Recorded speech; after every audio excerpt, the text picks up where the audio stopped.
Good afternoon. My name is Troy Sangron, and I'd like to welcome you here to the Korea Economic Institute. And also, for those of you who this is the first time in our new office, welcome. I hope you enjoy the new facilities. We're very excited about them. Today, we have a very good program for you. One of the things that is key to any issue is how the issue is framed, how it is perceived, and how it is presented. And one of the things we're going to discuss and look today, as North Korea becomes a more prominent issue, is how do we actually, through the media, look at North Korea? Is that a positive thing? Are there issues that we should address? And if we look at some of the recent coverage, I want to just sort of help try and frame the situation. We live in an era where media has become much different. We now have conservative media, we have liberal media, we no longer have just simply media. We have a situation to where when you see a story, the way it is often reported has changed. When I first started here at KEI, much longer than I would have realized a long time ago, I would engage with reporters and we'd have long, detailed conversations. They would challenge the things I was telling them. This would come back. That still occurs. There are still some journalists who do that, but much more frequently do I receive simply a series of questions to which they'd like answers, and it becomes sort of the best quote wins kind of framework. You also, if you look at recent coverage of North Korea, I'll just give an example. You have a situation to where recently you had reports that China was now importing North Korean coal again. And there's a story I remember reading to where the story was framed with quotes up front about how this demonstrated that China could not be trusted, that it was an untrustworthy partner, and therefore we needed to take steps in relation to that. The story then ended with a quote from a Chinese scholar who went through and explained a technical reason for why China was importing coal. That story is a different story if the reasoning behind the importation of Chinese or North Korean coal is up front, and then questions about whether that is a valid reason or not is at the bottom. So how the issue is framed, how the story is done, all can have an impact on how the public and therefore policymakers perceive the issue and how they address it. And with that, I'd like to take and just briefly introduce what I think is going to be a really great panel and then turn things over to Jack.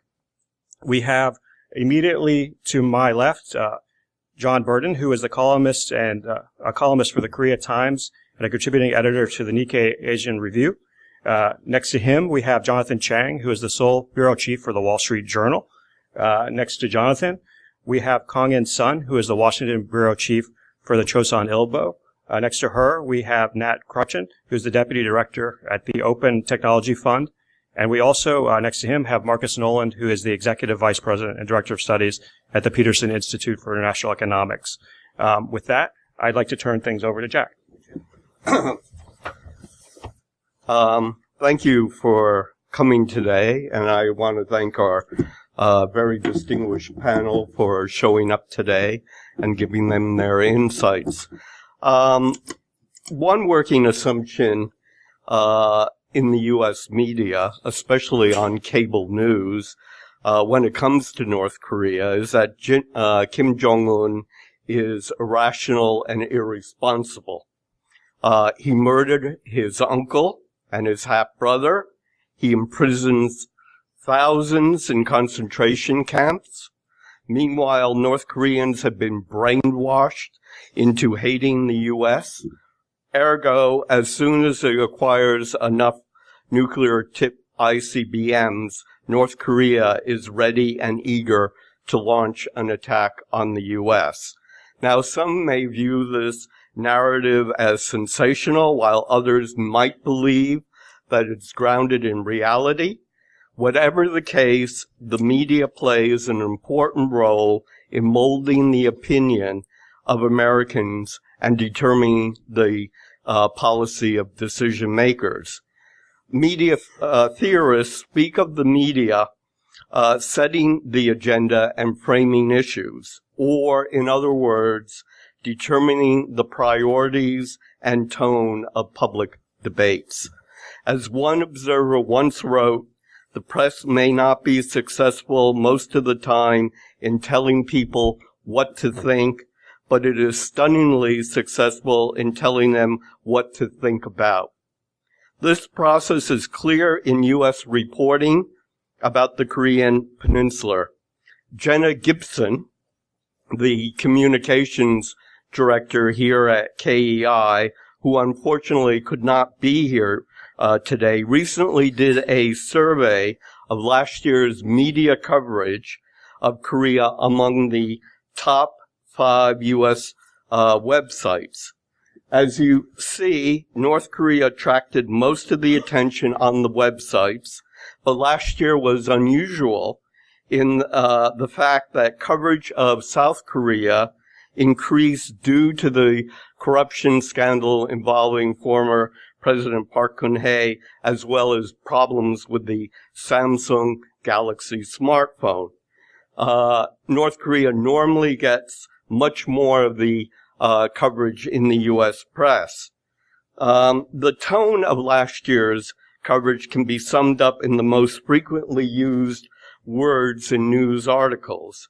The perception created by these words is not unusual, since U.S. media coverage of the Korean Peninsula has traditionally been negative in tone, in the sense that it always focuses, or mainly focuses, on crises. This hot spot journalism often drives U.S. coverage of many foreign countries because, frankly, bad news sells. How tone and coverage is framed is becoming increasingly important in a media landscape that has become fractured due to the internet, and where headlines are written to attract as many clicks as possible. Studies of American news consumption have discovered that the majority of readers spend very little time on an average news article online.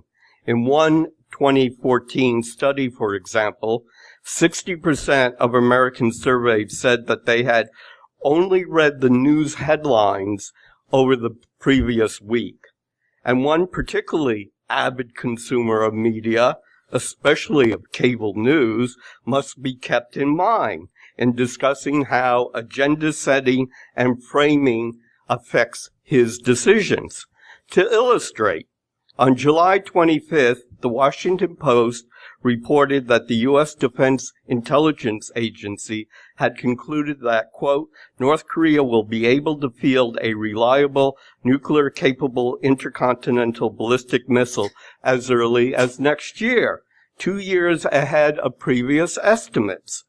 The report attracted little attention in the U.S. media, which was focused that day on the upcoming vote in the Senate to repeal Obamacare, President Trump's Twitter attacks on U.S. Attorney General Jeff Sessions, and the denial by Jared Kushner that he had colluded with the Russians.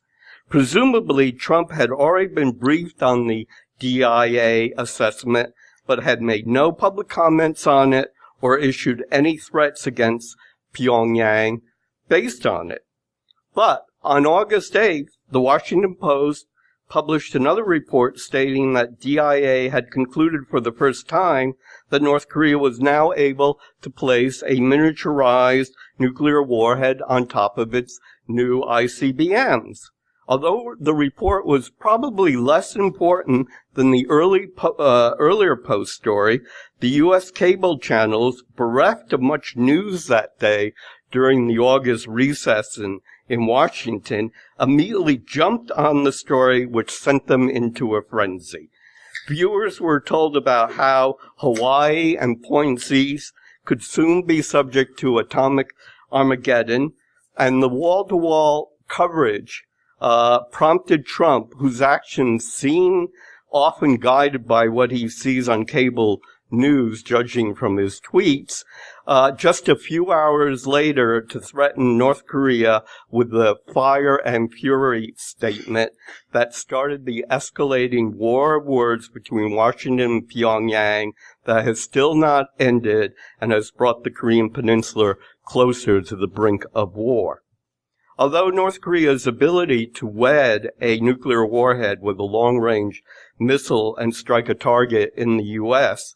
remains uncertain, an AP poll last week found that most Americans are worried about Kim Jong-un attacking America, with 67% saying they are very or extremely concerned about the threat North Korea nuclear weapons program poses to the U.S.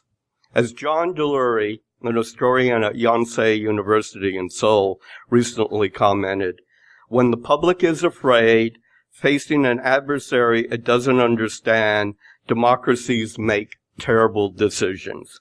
The fourth estate is both part of the problem and the solution.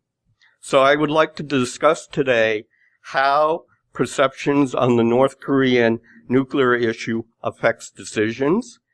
Has the American media done a good job in covering this issue?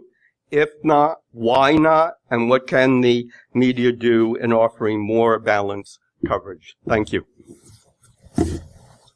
By the way, before we begin, we're just to save time because we have a problem with our audio system.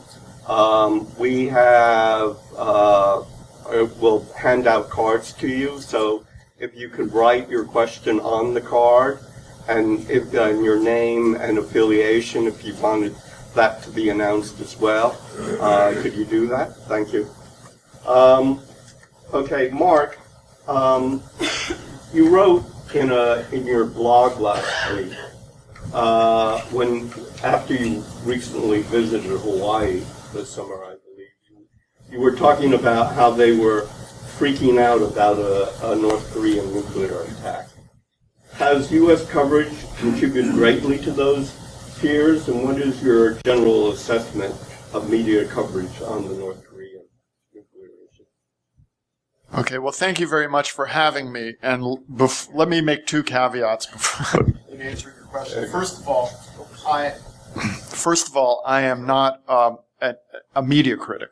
On the blog, Witness the Transformation that you mentioned, sometimes we do have actual media critics. David Zeglin wrote a really interesting piece about how the marriage of Kim Jong-un and Ri Sol-ju was portrayed in the media and misunderstood and so on and so forth. But I'm not a media critic. Secondly, my consumption of media is basically Western media. So what I'm going to have to say is basically about the American press. So I would compare writing about North Korea to writing fiction. And the reason is there are basically three drivers. First of all, North Korea is a very strange place. Second of all, contrary to what everybody in this room may believe, it's basically not a very important place, to most people. And third of all, the press, or at least free press, has very little access to North Korea. So as a consequence, the sort of factual baseline that is just generally accepted and not subject to dispute in the case of North Korea is very, very thin. And so what happens is essentially anybody can be an expert. And journalists on this topic are very reliant on experts because for the most part, and we've got a couple major exceptions here this afternoon, but for the most part, they don't cover North Korea. They know nothing about the place.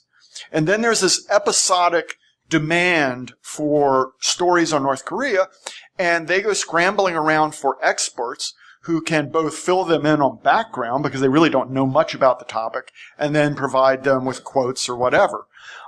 My sense is that journalists frequently, again, with the exception of people who really do it for a living, like we have on our panel, a lot of journalists I deal with, including with major reputable publications, don't do due diligence on the, quote, experts. And I'll cite a really egregious case of this that has to do with the nuclear program. National Public Radio put Alejandro Caldebenos, a paid propagandist for the North Korean government, on the air for 6 minutes.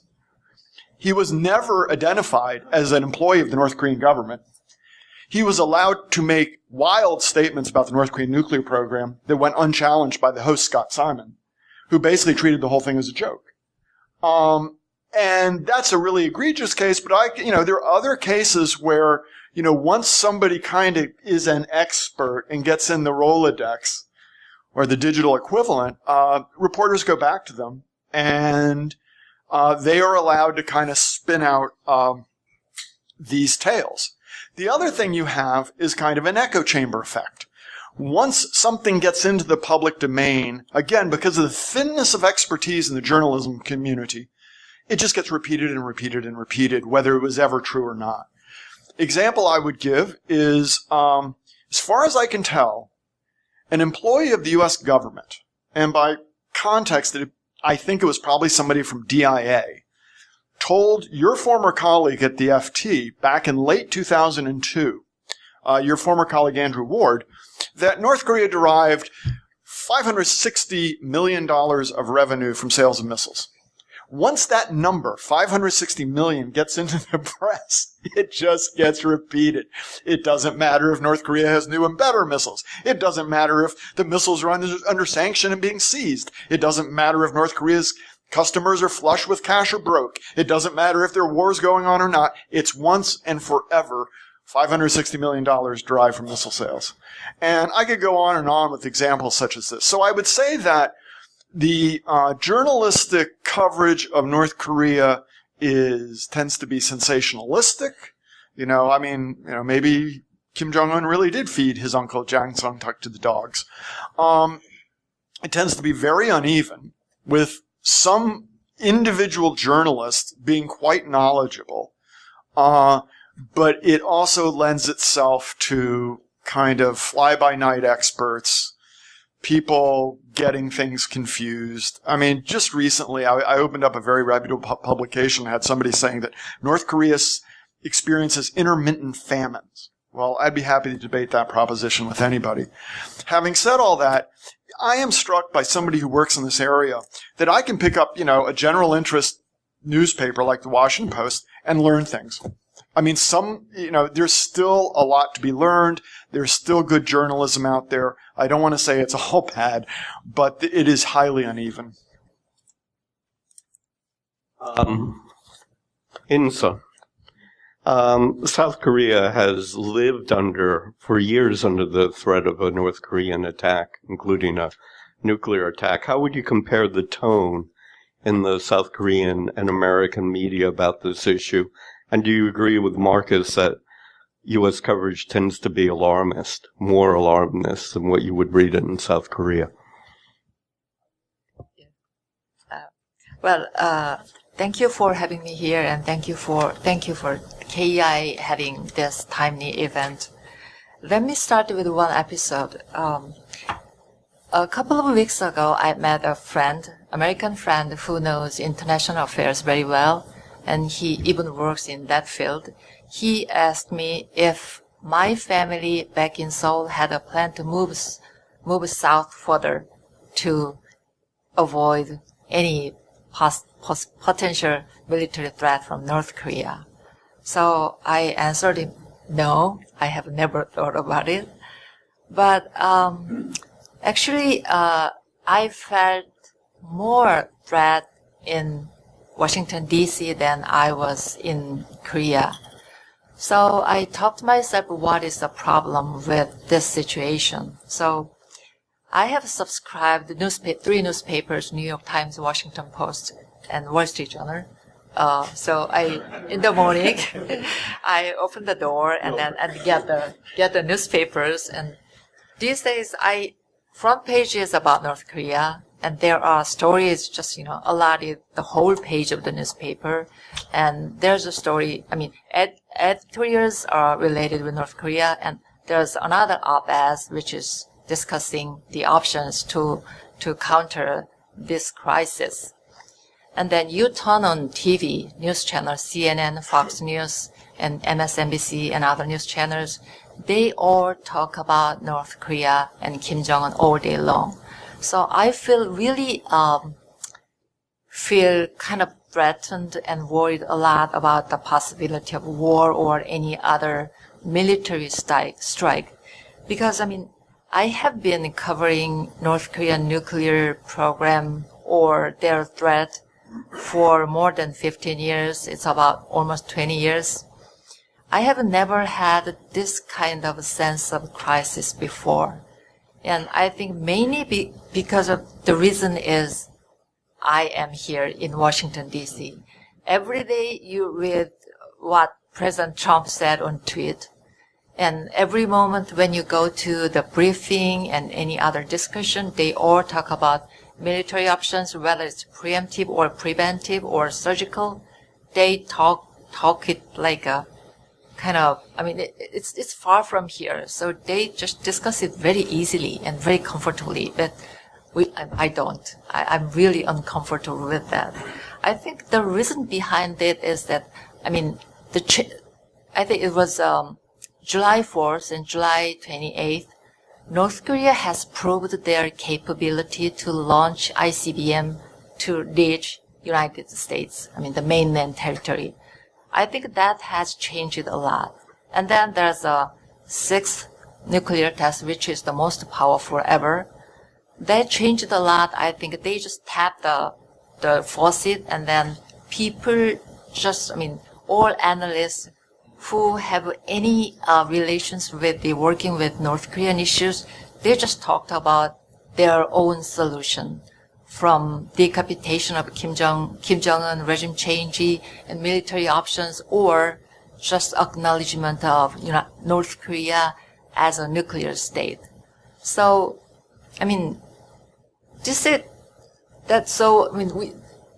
they could just discuss all imaginable options, and then that, from Korean viewpoints, it's really, really threatening.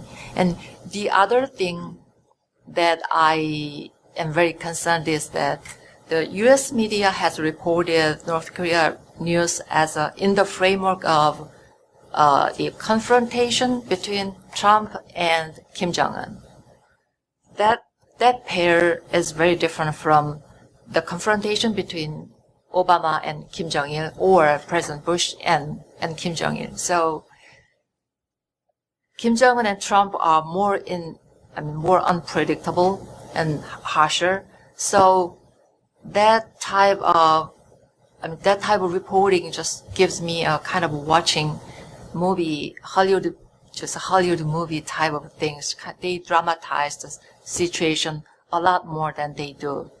Of course, the situation has changed. In fact, it has changed. But more than that, when you think of, I don't know, people remember this. President Obama said the same thing as President did before, like, we will destroy North Korea. He did that. And President Bush said the similar things. They called North Korea axis of evil, which is more striking that kind of rocket man. So that kind of framework of reporting North Korean news, that makes this is more like a war game type of things. And I don't think we don't need to emphasize this, but journalism is always pursuing kind of sensationalism. So they are more interested in war scenarios and military options than negotiations and dialogue. So I think the situation is a little bit more exaggerated than it is. Thank you.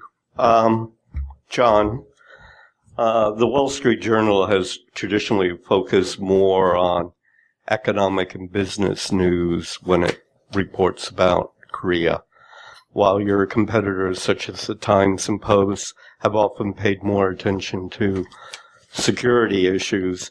Has that changed at the Journal the last few years since you've been in Seoul? Is there greater attention now on security issues?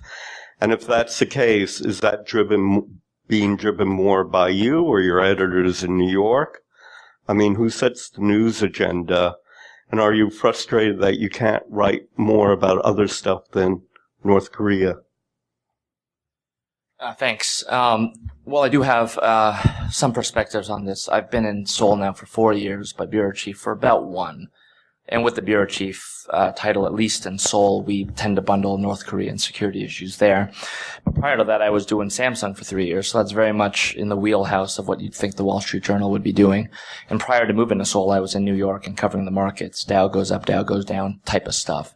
And actually, there is some good context there, too, because talking with money managers every day and talking to the Wall Street guys, It was interesting that most of them were making the remark more and more over my 3 years between 2010 and 2013 to say, we almost don't need to look at PE ratios or earnings projections or those sorts of things anymore, because the market is driven more and more by what's happening in politics and what's happening with, I don't know, the debt ceiling or the Fed or these sorts of things. And certainly that's continued under Trump. So there certainly has been a trend where politics and security have come more into the markets anyway. So that trend is there in the background. And certainly in Korea, security issues have definitely come to the fore in recent months. But it's not to say that we don't spend a lot of ink and a lot of time figuring out what's going on with Samsung and with JY Lee. And, we've really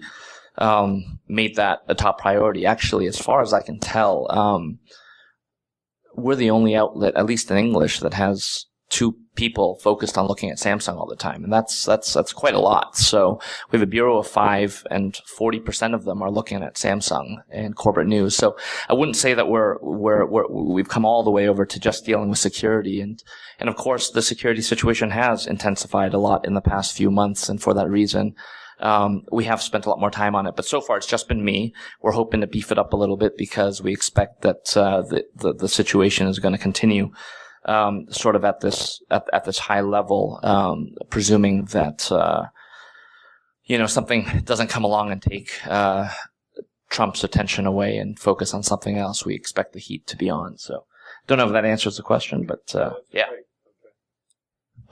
Mark. By the way, you were talking about Rolodex of people who appear on cable news. Why aren't you in that Rolodex, by the way? I ask that because you see the talking heads on cable news, and most of them have a background in the national security establishment here in Washington. Do you think that distorts perceptions? And do you think that U.S. media coverage is primarily following the agenda of Washington policymakers? Well, I can't speak to what determines that agenda. I mean, I would have thought the agenda is determined by the management of these various media, organizations and the editorial boards and so on, as Jonathan was indicated. I was actually, in some ways, going to make the opposite point, which is that I was struck that because of that who are the experts for broadcast journalism, particularly television, is driven very much by where you live. So, for example, I'm on CNN a lot more than my partner Steph Haggard is, simply because I'm in D.C. and they can send a camera crew over to PIIE and he's in San Diego. And then when I'm in Hawaii, I keep on pitching to Brian Todd that, he ought to get some field research, and come out and look at the missile defense, facilities and so on. While I'm in Hawaii, he never seems to think that he can get the resources to do that. What seems to be changing is that, to a certain extent, is Skype. So now that you can get people on Skype, that you see a broadening of who gets on television. It's not just people who are physically located in New York or Los Angeles or D.C. But I think for the standpoint of television, it is very much driven by where you're sitting, because you either got to get to a studio or they have to get a camera crew out to you. Obviously, that's less important for radio and the least important for print. But I think that's the weird idiosyncratic thing. And what that does is it limits the amount of expertise. So you've got all sorts of people with expertise around the United States who never make it on the television just because they're literally sitting in the wrong places. And you get the effect that you have, and I'm not going to name particular individuals, but there are particular individuals who get on TV a lot. And as far as I can tell, it's simply because they're living in the right place. Insun, do you write most of the copy out of Washington? Is it about national security issues, or is there anything else you write about? Okay, but It's mostly about North Korea or U.S.-RK alliance. Right. So, I mean, the issues that affect South Korea. Right. Nat, you analyzed North Korean media. How do they view the U.S. media and the role it plays in U.S. decision making? Thanks for having me, and thanks to all you for coming along. It's a very timely event, has been said. Caveats on my end, too. I am not a kind of North Korean media specialist per se. I look at kind of how folks inside North Korea receive outside information and how that kind of affects their perceptions of the world. Obviously, that implicates domestic media in many ways, because that's also obviously a big part of any North Korean's media intake, even if they are consuming other kind of foreign sources or illegal sources of information. But there's definitely folks who more closely watch what comes out of the domestic media. That said, I think a really important thing to keep in mind when we look at North Korean domestic media is that it functions vastly differently than media here, than a free press.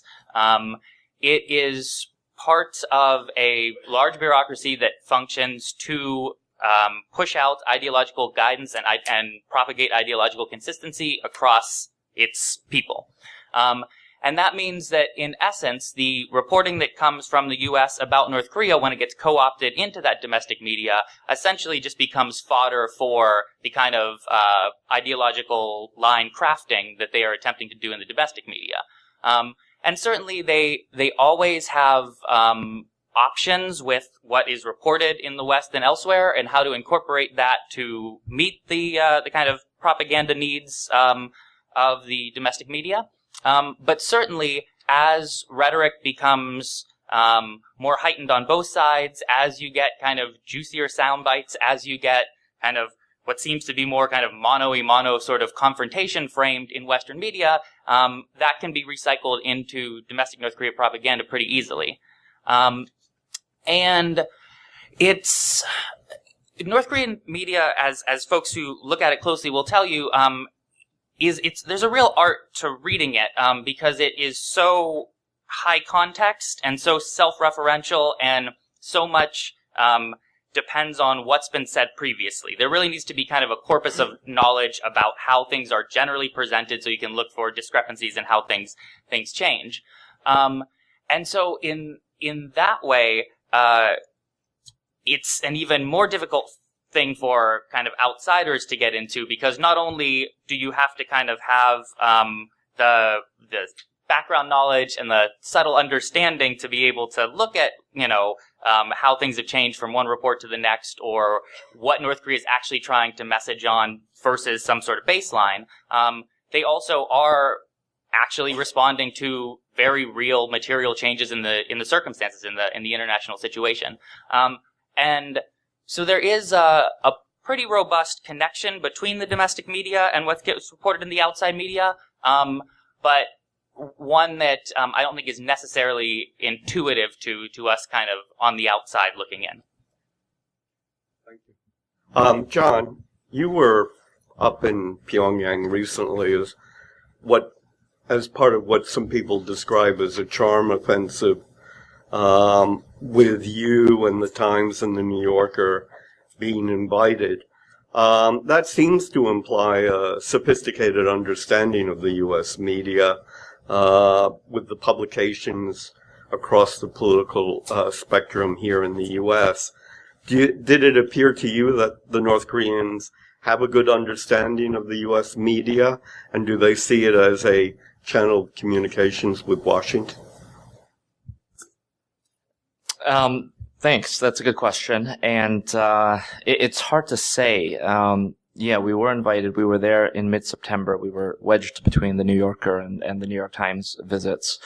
And actually one of my favorite lines from all of our trips was Evan Osnos's little paragraph in part of his piece for the New Yorker, where he's explaining the Wall Street Journal in the back of the car to his one of his handlers, where he's asking him, it's the Wall Street Journal, are they conservative? And he was sort of explaining the difference between the opinion page, which I'm not a member of, and the news page, which I am a member of. And we are firewalled off from one another. And it's a distinction that, to be honest, we don't do a good job of explaining even here at home, never mind to the North Koreans. And that was great. I should have said thank you to him for that. But they may have had that misconception, but a lot of people do in general.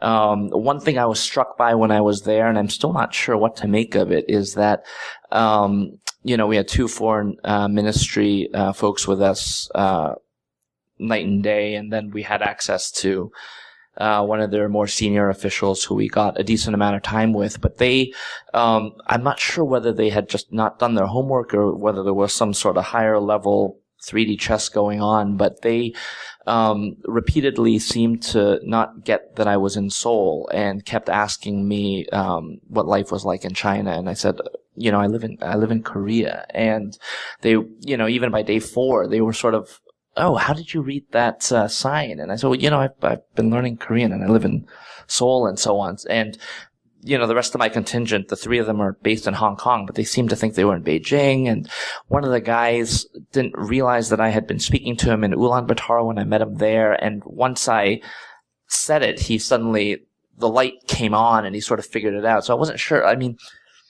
there's a lot going on right now.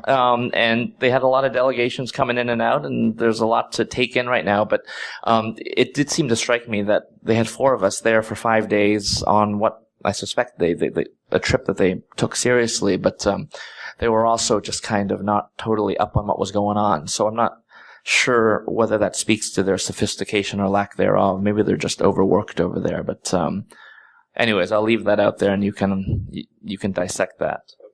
Okay, thank you. Now, I want to pick up on something that you said before, that you said it's difficult to read the North Korean media unless you follow it very closely.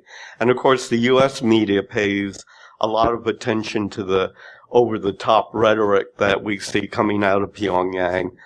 Do you think that the U.S. media is missing more subtle messaging by focusing on that rhetoric? And can you also describe how the North Korean media works? I mean, for example, is there a media hierarchy in North Korea? Should we be paying more attention to Nodong Shinmun than KCNA, for example?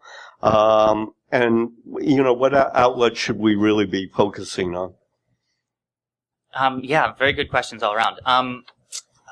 So, like most of the North Korean, I guess first, North Korea takes domestic propaganda very seriously. In the kind of institutional hierarchy of North Korea, the propaganda and agitation department, kind of is one of the control tower organizations in North Korea and sits atop a hierarchy which includes under that the Public Information Commission, that oversees KCNA, the wire service, and other publications. And a lot of KCNA gets recycled into broadcast news, and other outlets in North Korea.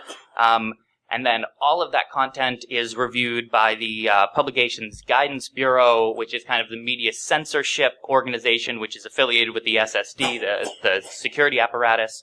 And there's multiple levels of like sign off and approval that have to go through, and often there's many revisions that will happen because they're not just looking for factual reporting, they're looking for kind of best projection of the goal of the article or the reporting. So because of that, I think it's hard to say necessarily, kind of simply, that there is an easy hierarchy of outlets.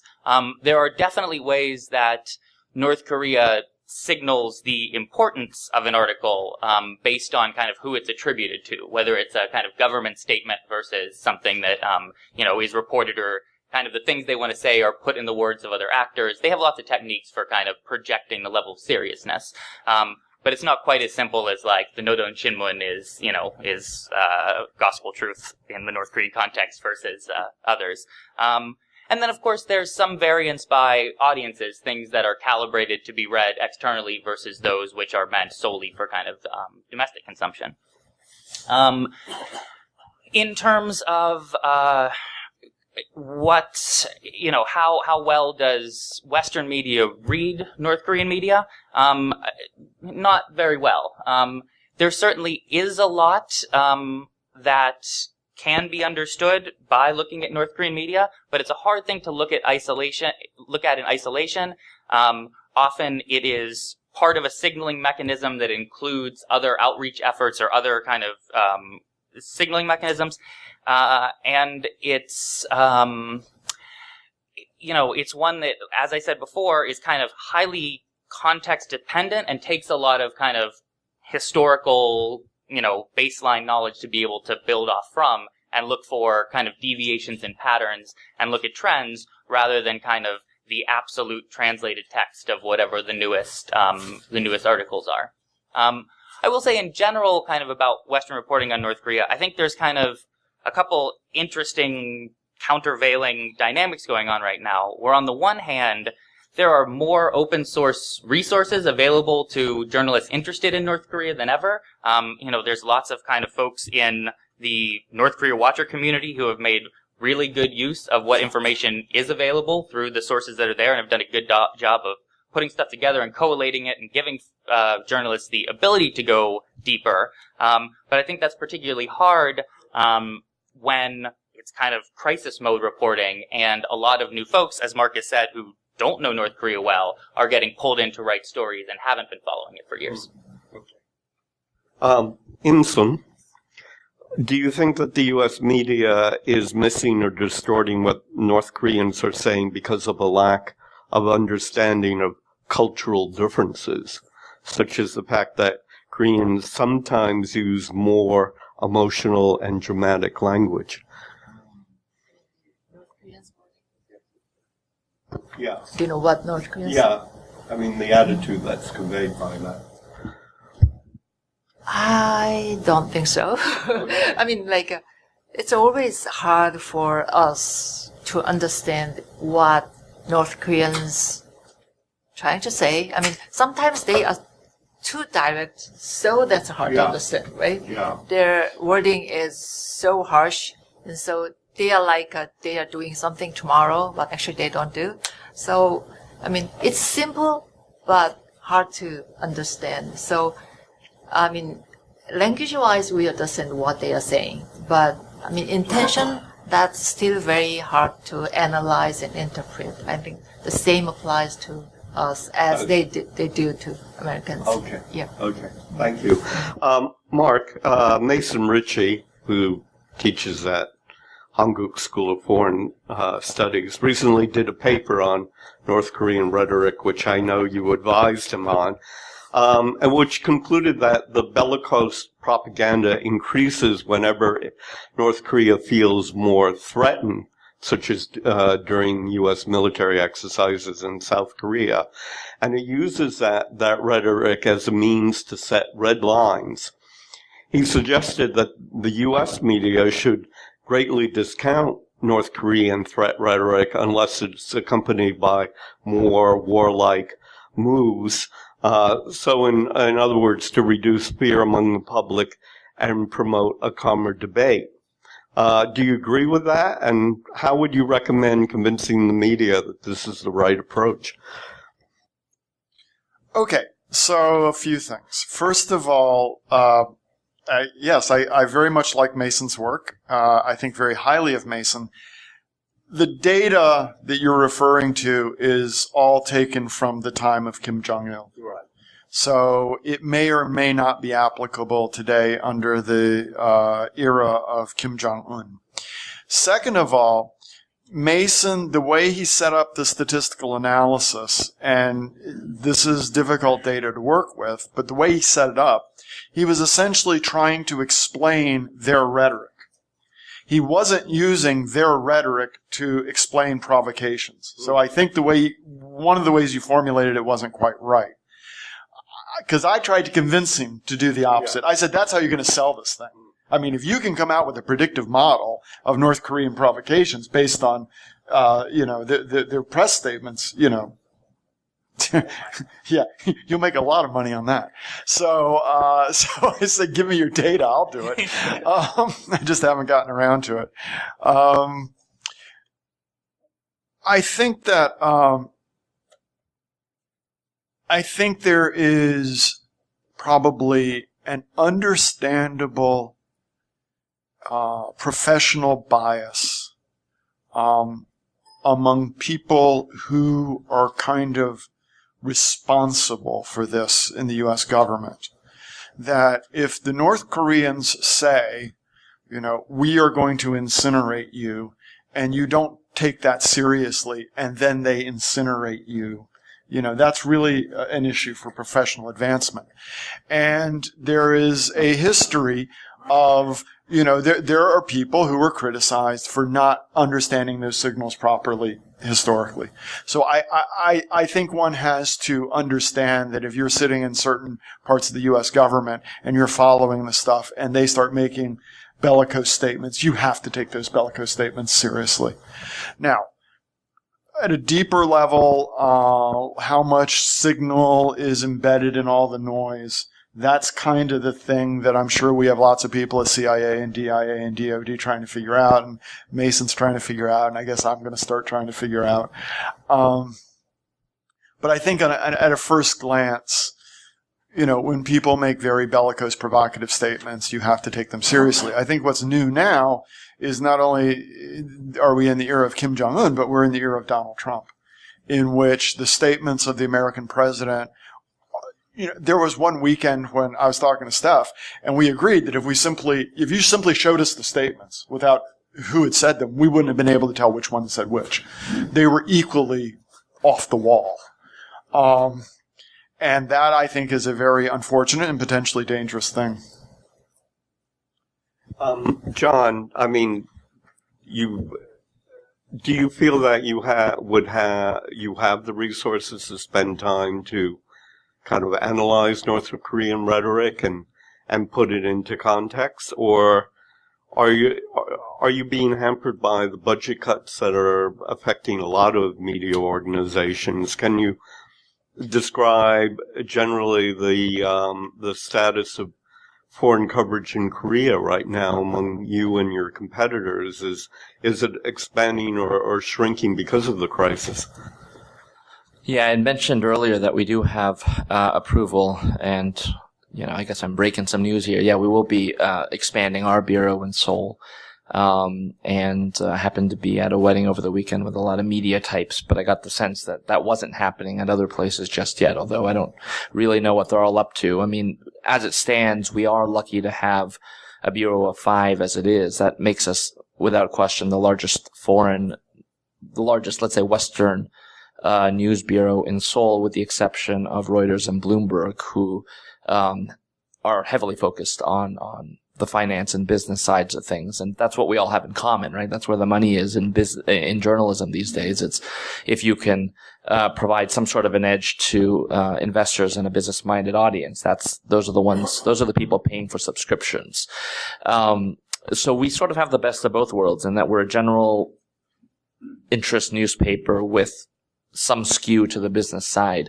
You look at the New York Times, they've got essentially Choi Sang-hoon, and you look at the Post, and they have half a person in Anna Fifield, although perhaps she counts as more than half because she's very energetic. And you have Yoon Jung as well, and there are others. But we do have more resources than other papers do in general, and I don't know that the crisis, if that's what you want to call it now, is necessarily going to change that. Although the argument that I've made internally is that this what we've seen this year is a reminder that North Korea is not just coming into the headlines and will fade again as has happened in the past. You get this crisis, escalation and de-escalation cycle, but it's basically stayed all year long. You've had the Trump inauguration, you've had Kim Jong-un warning in his New Year's speech of an ICBM test, all the way up through Kim Jong-nam and Otto Warmbier and the snap election in Korea, and of course, all of the missile launches, and then the Trump rhetoric and all the rest of it. So, I mean, I really do think that things are going to stay sustained at this level for some time. And I've won the case internally, so I can tell you, from our perspective, we are going to grow, but it's not by a whole lot. It is bucking the general trend, and I don't know how broad-based it is in terms of other news outlets. Thank you. I want to turn now to the media's focus on the bizarre when it comes to North Korea.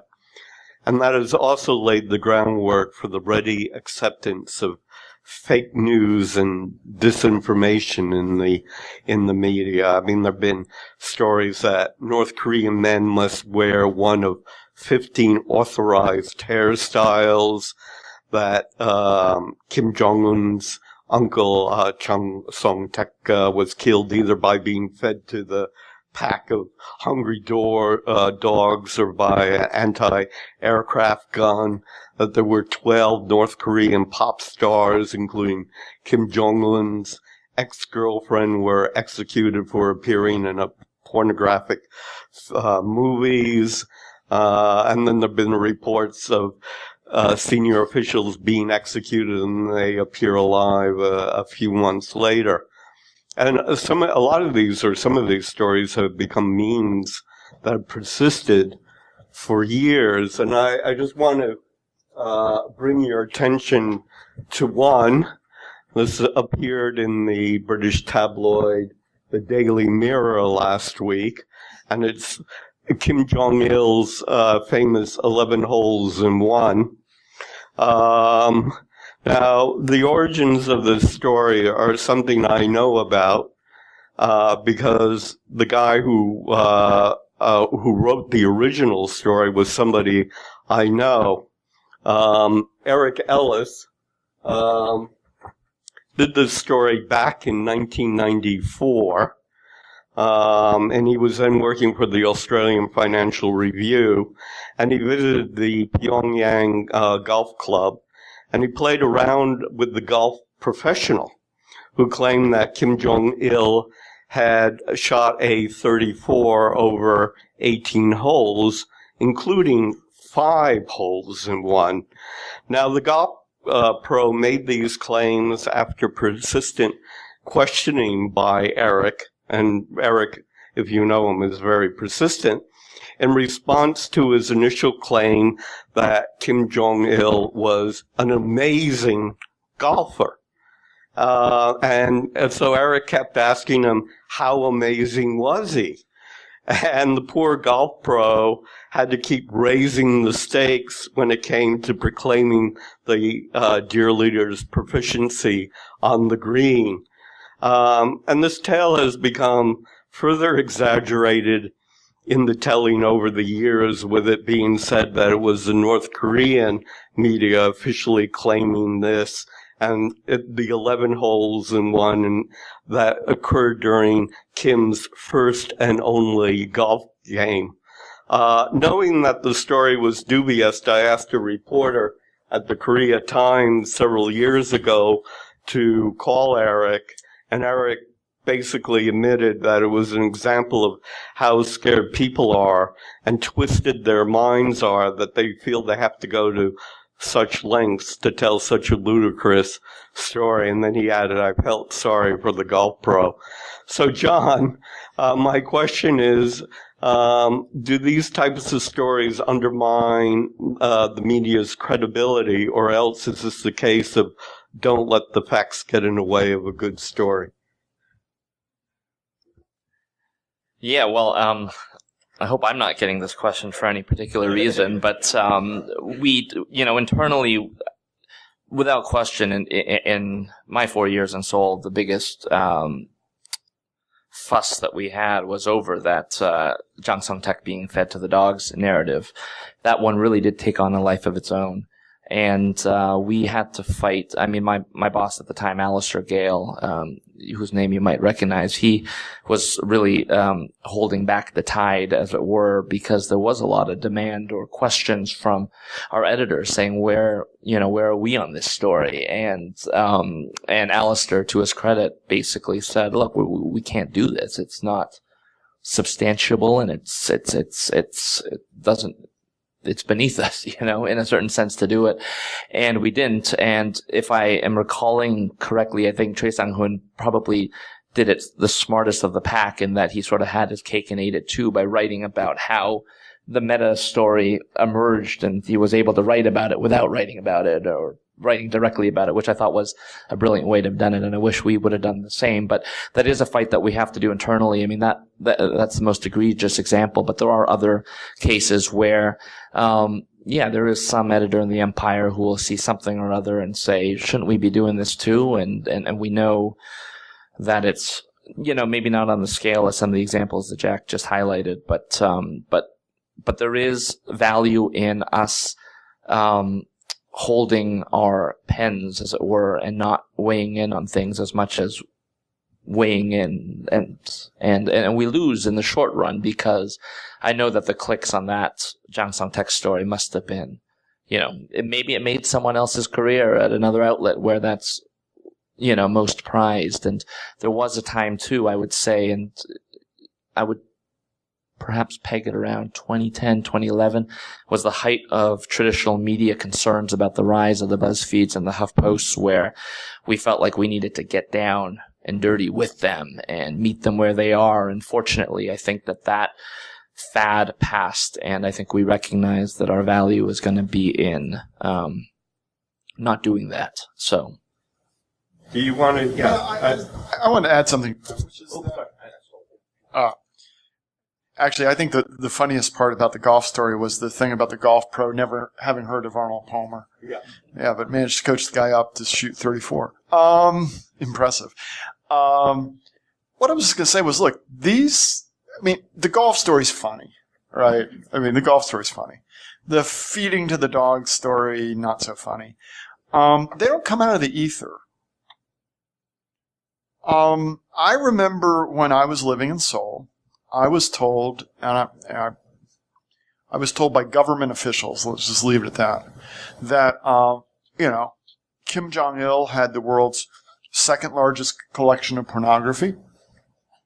I tend to be a smartass, but that was one time I did repress my instinct to ask the question, who had the largest? Or, being trained in mathematics, I was thinking to myself, there's an index number problem. How do you weigh, say, a magazine versus a videotape versus, I was told that Kim Jong-il had, heart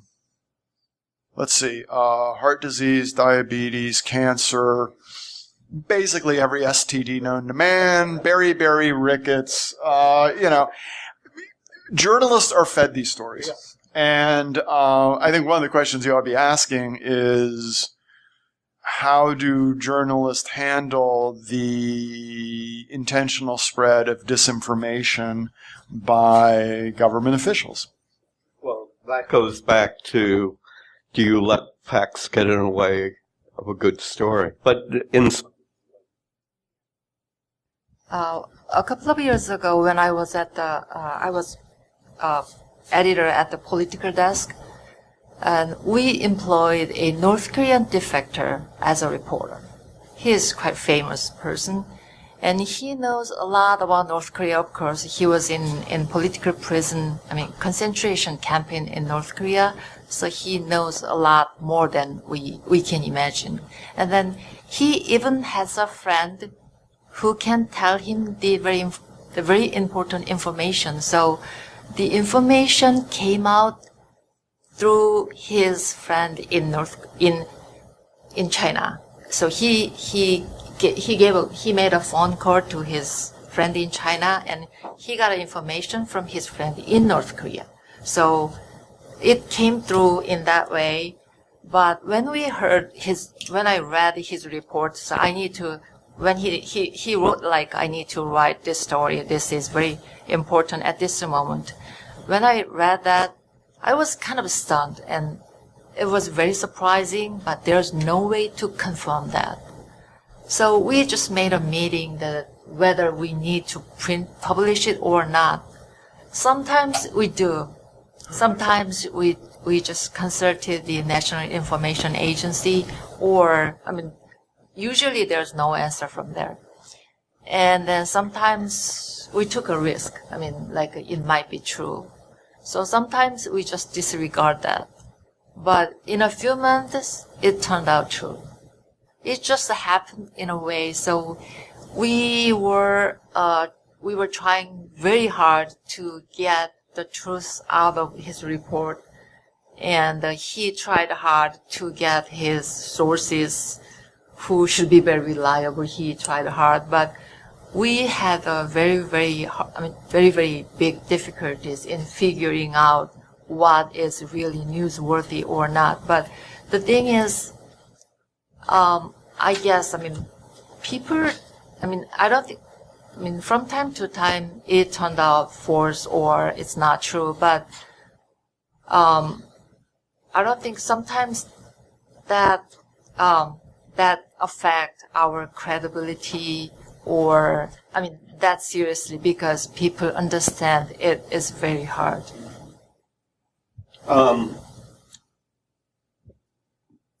Do you have anything to add to that, Nat? Since I don't want to put you on the spot, but I think I've occasionally spotted some of these stories on RFA. Is there a way that you think that organizations like that could improve their fact-checking, or?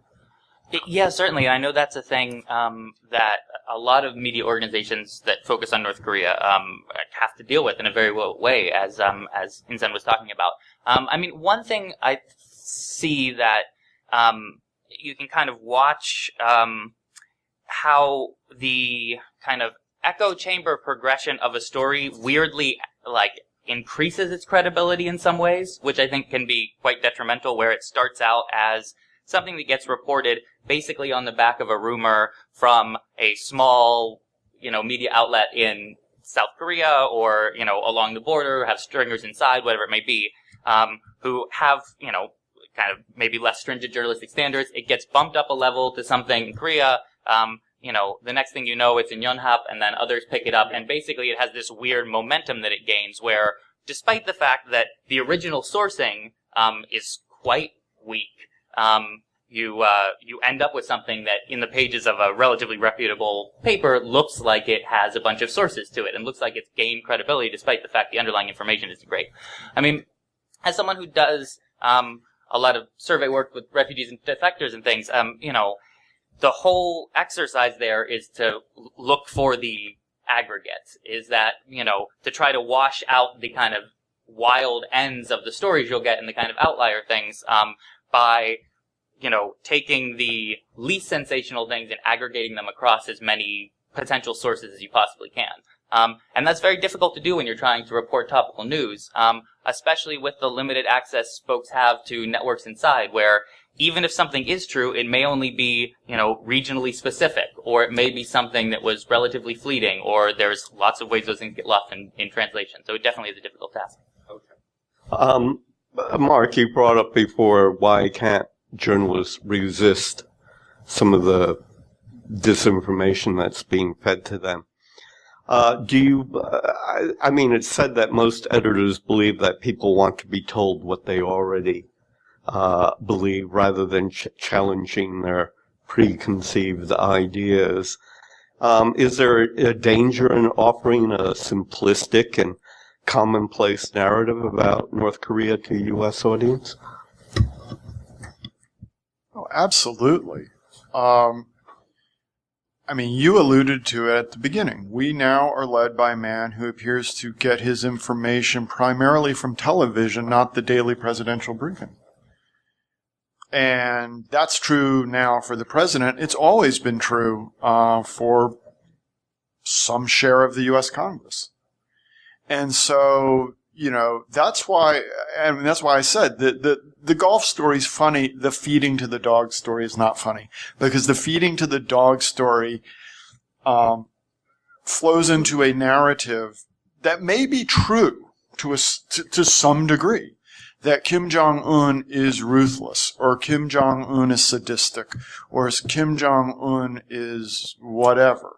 Right, he's out feeding his uncle to the dogs and executing people by anti-aircraft gun. And the stories about, and my hobby horse, because of my own work, are stories about famine. There was one big famine in North Korea. It ended in 1998, 20 years ago. There was possibly low-level hunger deaths in 2007, probably 10,000 or less. There have not been recurrent famines.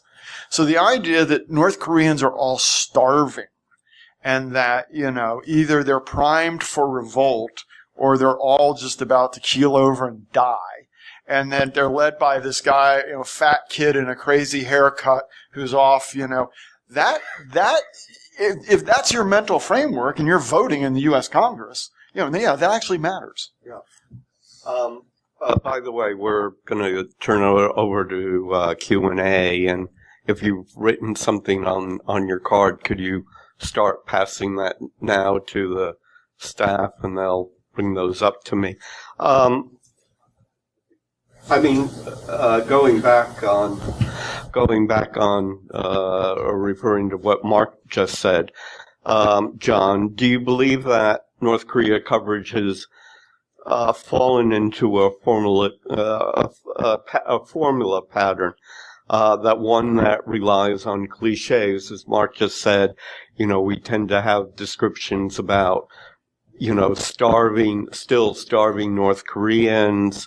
The word unpredictable is used a lot, even though I think most analysts would argue that North Korea has actually been rigorously consistent in its policy aims over the decade. I mean, what do you fear that we're falling into a very simplistic pattern here?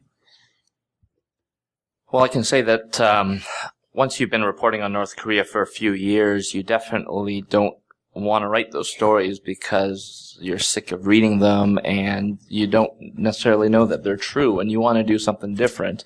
So, there is that danger for sure. But I also think that, it's a country that we're covering when we're talking about North Korea. It isn't just, a nuclear story or just a diplomatic story or an economic story or a political story or a geopolitical story. It's a whole country with all of those dimensions to it. And I think it is tough if you're an outlet that doesn't have someone devoted to looking at the country all the time to do much more than just the low-hanging fruit. But I think it is incumbent on those of us who do have the staffs to be able to get beyond that, and we're doing our best.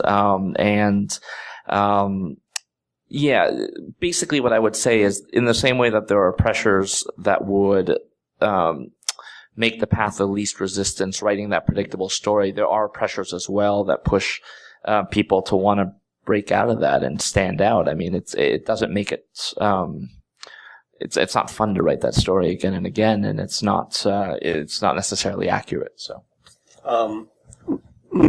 Matt, do you think that we're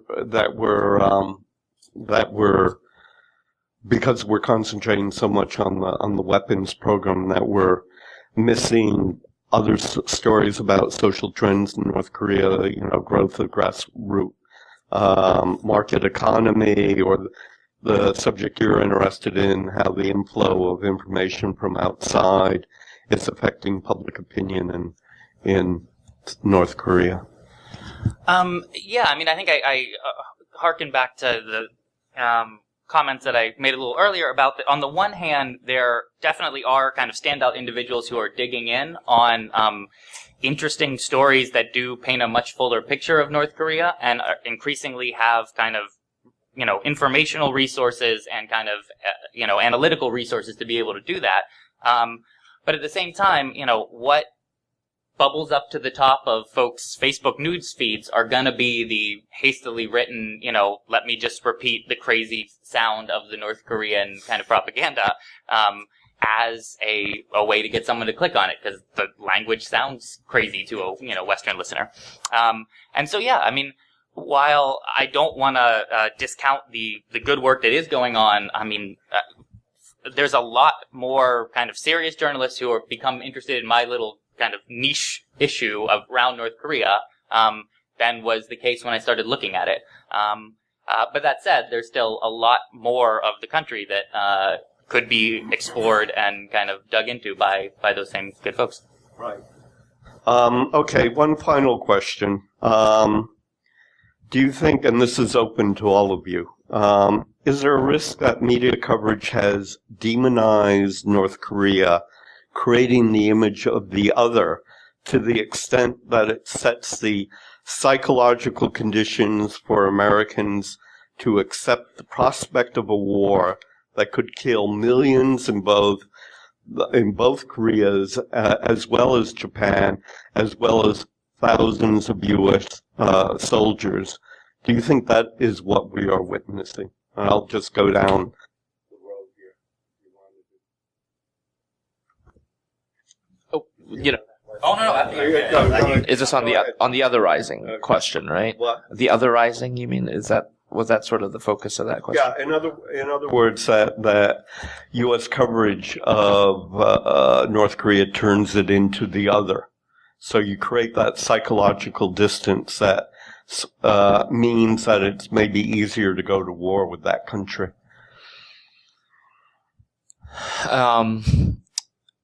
Yeah, that's a tough question. I would say that there certainly are pressures in that direction as well.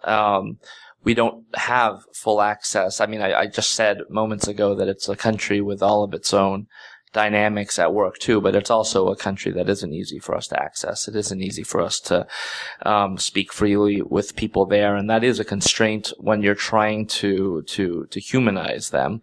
You get KCNA, and we get a lot of that stuff, and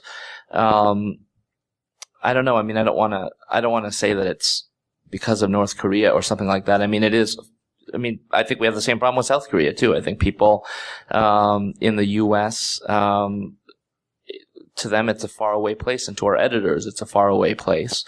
I think that's part of the reason why North Korea hasn't stayed at the top of the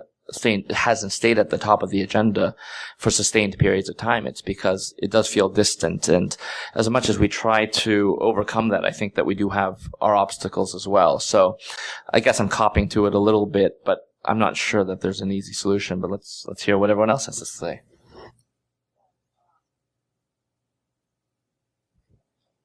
I mean, when U.S. media has reported all those military options, which sounds it could happen soon, but actually I don't think so. But I thought what was missing in that reporting was, how about South Korea, the country just near to North Korea? So, I mean, when North Korea, I mean, the question that United States have is how to defend the United States from North Korean threat. And our question is, do you think, I mean, in that case, will the war break out in Korean Peninsula? So it's just instantly translated into another question for us. So, I mean, I don't know whether all those media coverages could authorize or justify U.S.'s action to do anything like a military option type of things. But I think, I mean, U.S. media need to expand their views and size to see or whole, I mean, the East Asia, so that there could be a country can be victimized or forgotten. Oh man, tons of thoughts. I mean, on the one hand, this is a really, it's a real developing situation that is potentially threatening to lots of North Korea's neighbors, and it's a real thing that should be kind of, it's a country that's setting down a path of national defense strategy that needs to be understood and responded to by serious folks. We're not going to undercut that. But certainly, I mean, as someone who spends a lot of time trying to put myself in the shoes of North Koreans that I'm interviewing to try to kind of understand how they saw the world and how that might change under certain circumstances, the limits of human empathy become very difficult in those kind of cases where, our own country right now, you have all these folks trying to understand, what do the kind of red state folks think versus the blue state folks? And when you're looking at the kind of cultural distance and the media isolation and all those factors that play into the North Korean distance, the de facto is the other. It's not a kind of other in a kind of like very proactive developmental way to an end necessarily. But that's where we're starting, and it's a really hard thing to overcome. I mean, think about the haircut story, for instance. Do you know how hard it is to explain that to a North Korean? You have to start with the premise that, like, we think you're all really weird, and, like, we're willing to believe this crazy thing, and it, like, out of something as kind of mundane as, like, here's the catalog you could get your haircut from. I mean, just the amount of translation up and down the spectrum is difficult. And so, yeah, no, I definitely agree with the premise as far as it goes. So I would start out with the observation that a significant share of the American people can't find Korea on the map and are confused about which one is which and whose side were we on and all that kind of stuff. So you're starting for a significant share of the population with an information base that is close to non-existent, which then makes it relatively easy to mold these opinions. Second of all, I think we do have to recognize that North Korea is not Canada. It is a strange place with a highly repressive political system. And in this creation of the other, they bear certain responsibility. I was struck by a visit to my office by one of my colleagues who had never shown any interest in any of this stuff. He was aware that North Korea had made specific nuclear threats against the United States. He was aware of North Korean propaganda that showed missiles hitting the capital. And he found this very unnerving. His conclusion was, well, we need to do something preemptively to prevent this from happening. And his solution was, first thing we do is, you want to test the missile? Fine, we're going to shoot it out of the sky. And if we miss, that's not a problem because we'll just use that information to recalibrate our systems so they work better in the future. And, and then, he noticed that the foreign minister said that we're going to shoot down your aircraft. And then he saw that we flew those bombers up the coast and they didn't shoot anything down. He said, it looks like they blinked. And, so I think that I get concerned that sometimes there's a tendency to swing the other way, that they're just misunderstood. No, they may be misunderstood, but there's some there. And so I think ultimately you're right. I think we are essentially on a trajectory to paint them as being so far gone that there really is no alternative but just to crush them or totally destroy them, as our president said, because they just, and that's tragic. But I think, frankly speaking, the leadership of Pyongyang bears responsibility, or at least some responsibility, in a significant part, for those perceptions. Somebody asked if racism is involved in all this. Yeah, North Korea is a highly racist place.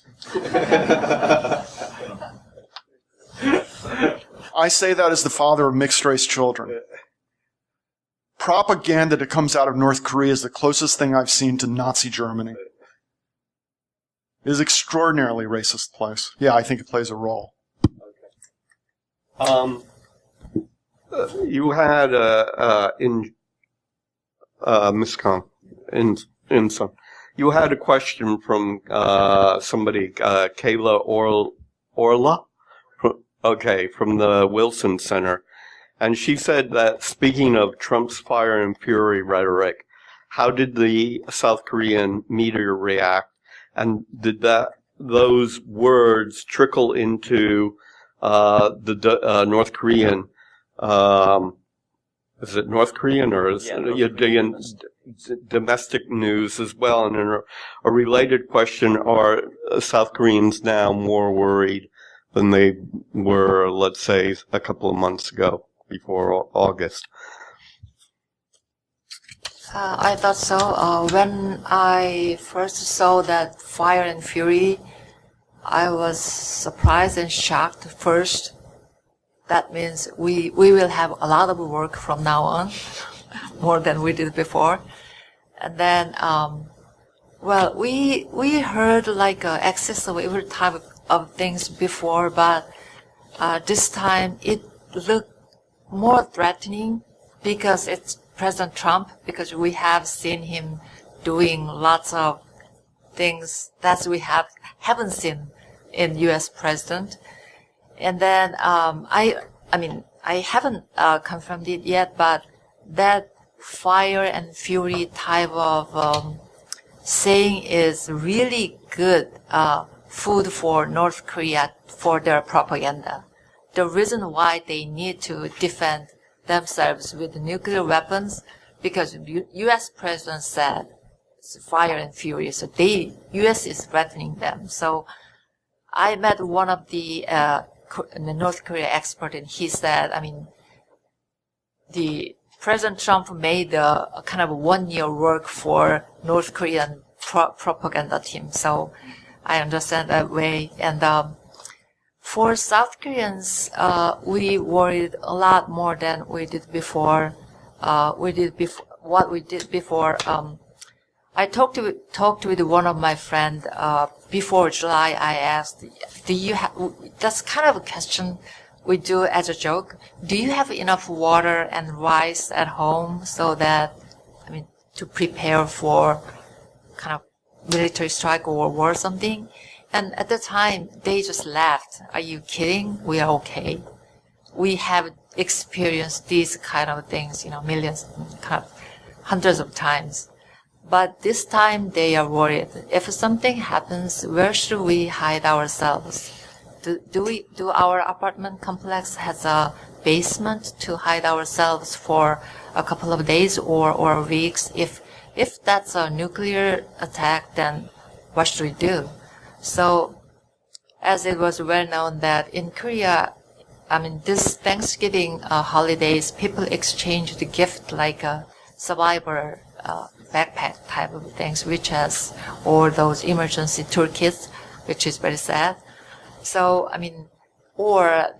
heard that the Korean man who's the Army Reserve, I heard that they were kind of joking that should we be ready for something? So should we do some exercise?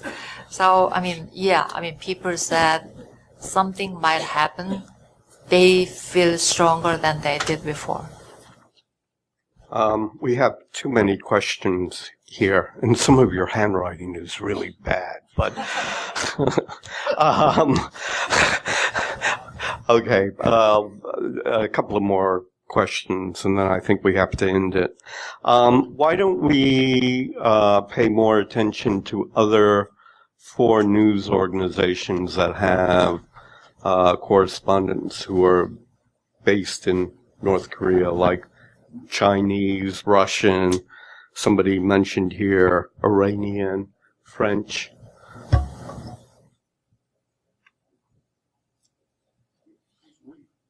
What? The panel, the panel here. John, do you look at what is produced by TASS or Xinhua or Marcus? You look very skeptical there. Yeah, I think you want to say. Yeah, I'm sure there's stuff to be gained by reading the Iranian news and the French news, but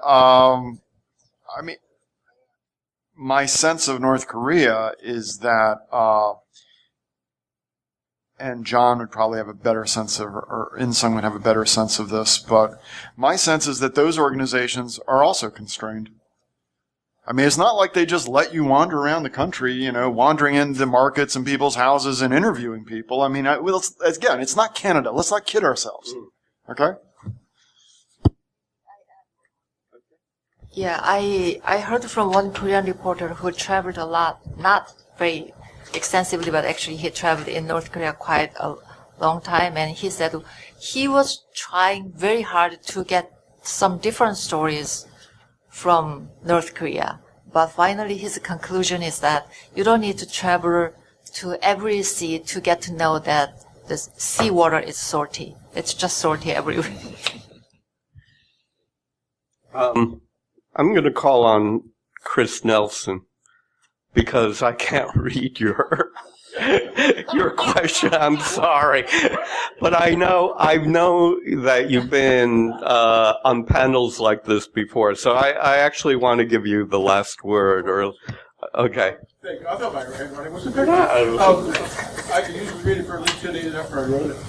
That's fantastic. My question is, and we could talk for a week about this fake news stuff. What do you do if it's a government official telling you something? To me, the tiebreaker for all of us who are journalists or analysts is, do you take it to the next step? You go to experts who can rebut what the government person has told you. Otherwise, you get sanguine, right? And we all know what that is. But my point is that what we're really talking about is nobody trusts Trump, and nobody knows enough about Kim Jong-un. So that we're always vulnerable to try to decipher what is really serious and what we really need to dive into or not. Am I right about that, or am I looking at it the wrong way?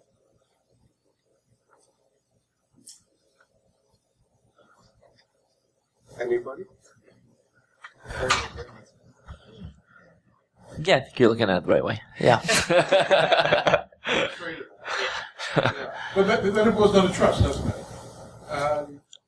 And that's where we all are, because we don't trust what we're hearing from our own government. We don't know what we could trust about what we hear from the North Koreans, because it's always, wait a minute, is this for show, or is it for them, or is it for us, or whatever? We don't know what's going to happen if he does the ICBM. Can we trust the judgment of the American government and how it reacts to that? So, the key word in all this stuff, whether it's fake news or anything else, is trust. And I think that's the thing that's really missing for all of us. So you wake up every morning worried. Well, on that happy note, please give a big round of applause to our panel, and I hope you join the event. Thank you.